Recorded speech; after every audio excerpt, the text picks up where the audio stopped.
when you're working hard, you get lost in your mind because you start thinking that it's my working hard that is producing this.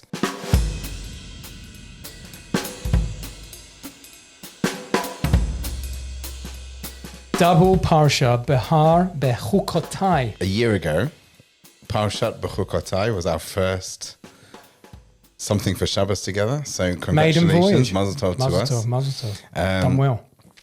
This week, it's, as you said, it's a double parasha. Let's look at Bahar. At the beginning of Bahar, we talk about Shmita. And Shmita was when we were a mainly agricultural society. We were supposed to work the land for 6 years. And on the 7th year, like we have 6 days of work, and on the 7th day is Shabbat. So we had 6 years of working the land. And then on the 7th day, we were supposed to leave the land fallow and not work it at all. And Hashem made special promises that the 6th year would give us extra produce to survive several years. And nowadays we have Shmita as well. According to most opinions, it's rabbinic. Not just the idea of it didn't stop, but the institution of it didn't stop. So you have people here nowadays who still follow this, and you'll see if you drive along the on Route 1, you'll see signs. We keep Shmita here in this farm, and you hear stories of people who actually are careful to do this. Just unbelievable stories as to the miracles that they see with God providing them. In this day and age, that's what nowadays, and it brings it all to the fore when you see that. Yeah. I think that really is the deep message of Shmita, this concept that we get so caught up with what the Torah calls 𝘕𝗲𝗄𝗎, my strength, my personal power, my gifts. This is, I'm so good at my work. Look how great I am. And sometimes we forget that actually success doesn't come really from us. We can put in the effort, but the success or the outcome is all in the hands of God. We have the free choice to make decisions. Whether or not we will actually earn money is not actually in our hands. And that's a very, very difficult thing to remember. Or connected to the effort that's put into a thing. Meaning not just the outcome is out of our hands or the money, let's say, but we think put in that, get that. And sometimes it looks that way because you do a contract with someone, you have an agreement. Right. That's my effort. That's the money in the bank account. Thanks very much. But it's not just that. It's sometimes you put in effort, and it's really the effort that counts, even if there isn't. That's so true. I mean, let's just talk about our podcast as an example, which is really, really interesting, right?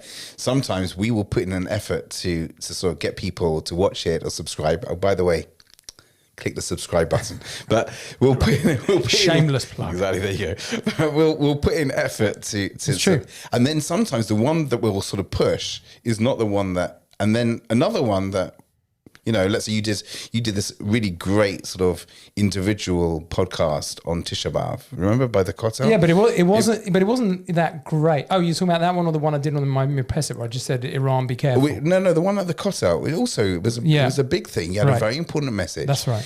And that one exploded. Yeah. And you didn't really plug that at all. No. And you didn't even put in all of the sort of the technology that you put in. Correct. To a podcast. It was minimal. And it's just fascinating the way these things work. And I think it's a really important point you're making, that you can put, and people who are aware, they see it more. They see it all the time. I'll put in my effort because I'm required to put in effort.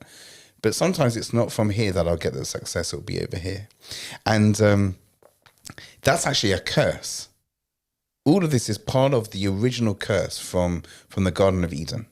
Wow, well, I have no idea where you're taking this now. Okay. I've never heard curse connected with Shmita.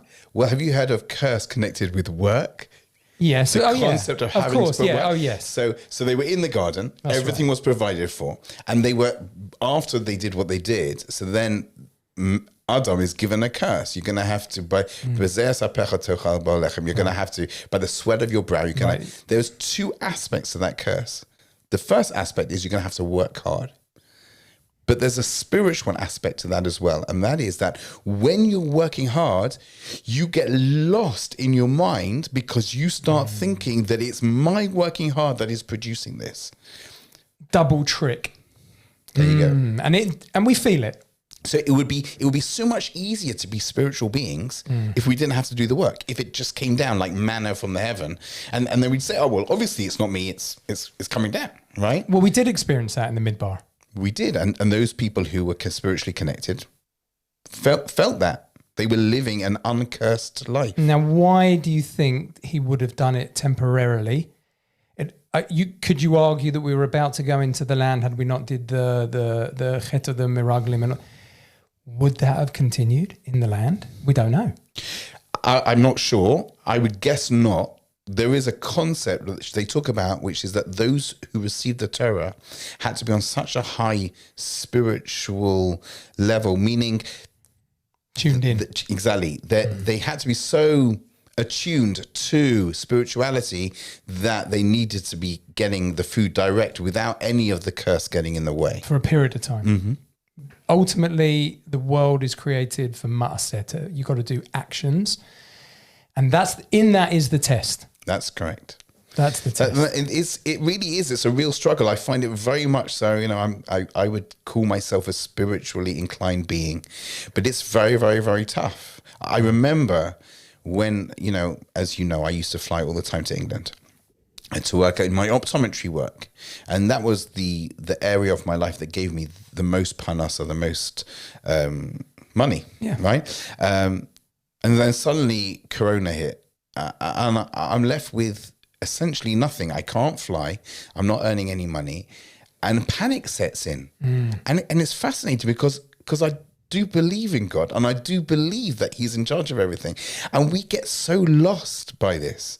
So we're given this blessing, or the farmer is given this blessing. And the really great farmers nowadays, they pack up everything and they go and they sit in the Bet Midrash and they sit and learn Torah all year. And there's a special program for religious farmers who pack up their farm and they go and learn Torah all year. It's mind-blowing. I don't know if honestly, if I'm being completely honest, I don't know if I have the spiritual fortitude.